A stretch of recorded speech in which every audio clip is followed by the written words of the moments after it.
ആരുമില്ല എന്നുള്ള ചിന്ത വേണ്ട.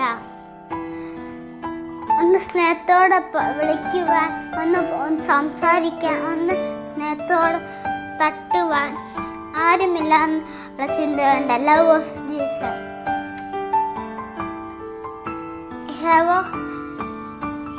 പിന്നീടും അത് ആവർത്തിക്കുന്നുണ്ട്.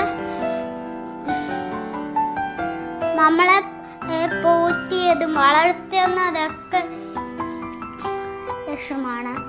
ലവ് ഓഫ് ജീസസ് എന്നുള്ളൊരു വാക്ക് ഇനിയും അത് ആവർത്തിക്കുന്നുണ്ട്. ഒരിക്കലും നമ്മളെ കൈവിടത്തില്ല. അതാണ് ലവ് ഓഫ് ജീസസ്. ഓക്കെ.